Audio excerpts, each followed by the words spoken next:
Ayan o, hindi tayo kinakalimutan ng gobyerno ni Pangulong Bongbong Marcos.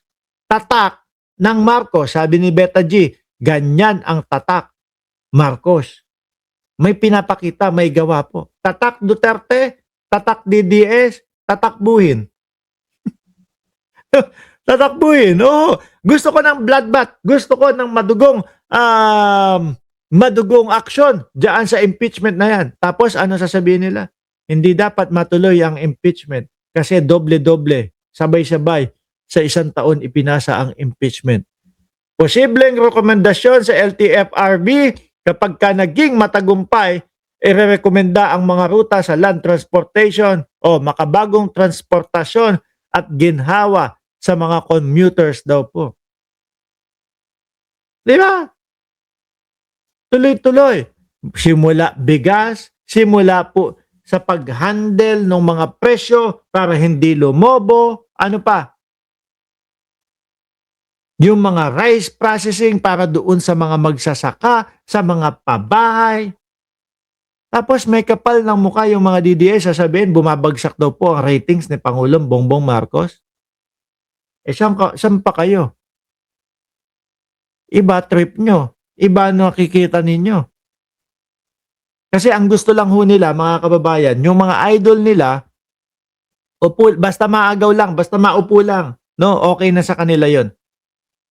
Hindi sa kanila importante yung talagang kung sino ba talaga ang kumikilos. Basta ang importante, kailangan mapaupo natin itong mga Duterte. Matanggal si Marcos. Okay na ho sa kanila yun. Alam niyo po, mga kababayan, kung ano ang positibo para sa Vice Presidente kapag kainatinan po itong hearing, itong impeachment,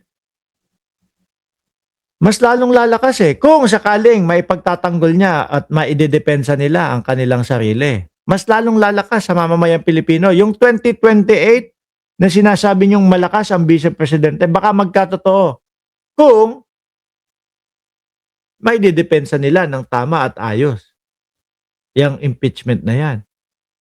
Di ba? O eto, pakinggan niyo ho ito, mga kababayan. If you ask me, dapat siyang umattend.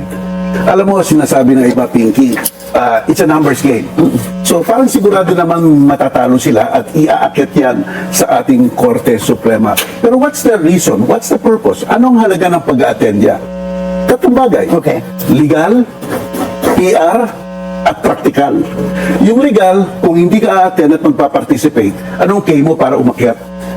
Correct. Ano ang mo, karapatan mo para doon ka. Totoo, dito sa umpisa pa nga lang Sa mga unang pagharap pa nga lang bastos na di ho ba? Sabi ng Korte Suprema, ano sinasabi mo? Hindi ka naman umattend O bakit mo sinasabi walang due process? Because Correct. Di ho ba? Ewan ko, hindi ko, nahihilo na din ho ako sa mga pagpapaintindi ng mga DDA. Sasabi, walang due process, walang due process. Eto nga iniimbita sila, no? Binibigyan ng mikropono upang marinig yung kanilang mga sasabihin. Tapos sasabihin ng mga DDS, walang due process, walang due process. Walang due kayo. Puro kayo mga bugok. there are two kinds of due process, substantial and procedural. Sa procedural pa lang, hindi ka na umattend. So hihina ang kanyang laban sa Korte Suprema. PR. Pwedeng matalo. PR, ano po? Basta umattend siya doon, he is talking to the people. At he could maintain that, that angle of, this is just a political persecution on me. Pwede niya talagang i-continue yung narrative na yon. Yan yung PR side. Pero yung practical side, remember, this is a dress rehearsal sa Senate. Dito niya pwede, kumbaga, ito yung makikita niya, yung mga ebidensya dito nila. Actually, ibang klase yung grupo ng Vice Presidente. Hindi pa na ilalatag sa kanila yung mga ebidensya, sinasabi na doon sa kanilang liham o doon sa kanilang sulat na mahina po ang ebidensya, dapat ihinto ang impeachment. Ibang klase, Pero ito, pag umattend sila, magkakalatagan magkakaroon ng question and answer Ngayon, pagkadating nila sa Senado, matututunan na nila, diyan sa Kongreso, ganito, pinag-usapan, ito yung nilatag nila. O sige, meron tayong ilang mga araw, ilang buwan para pag-aralan lahat ng ito. Pagdating sa Senado, di po ba, mas alam nila yung isasagot nila? Pero ang nakikita ko dito, kaya nga hindi umattend, dahil nga po wala eh. Walang pangdepensa. Kita yung mga witnesses na ipepresent rin sa Senate. But Di ba, tama yung sinabi ko? Makikita mo yung mga witness, yung mga sasabihin nila, yung mga ebidensyang ipapakita nila. O, maka-counter nyo yan pagdating na ng Senado. Pero paano mo nga naman maika-counter ho, mga bossing? Yung tayong lahat ay napanood natin. Pag may nangyari sa akin, may inutusan na ako patayin si Marcos, si Lisa Araneta, at si Martin Romualdez. With matching no joke pa ho.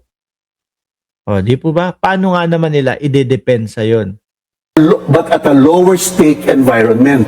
So pwede siya mag-liberal ng konti siya, kahit ano pwede niya gawin. Pwede siya maging uncautious sa pag-attend niya dyan. At makikita niya ngayon kung anong kakulangan nila at kung ano ang kalakasan nila. Pero kung hindi siya attend doon, if she will not take the risk, walang mangyayari. So, legal, practical, at saka PR, iyon ang advantage niya. No? Kaya lang nga po, sir, ano naman sasabihin nila doon sa Congress?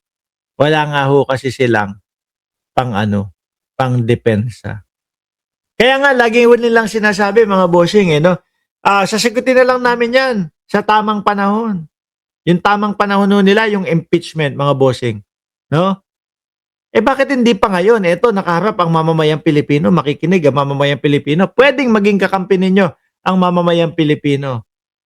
Wala nga kasing pandepensa.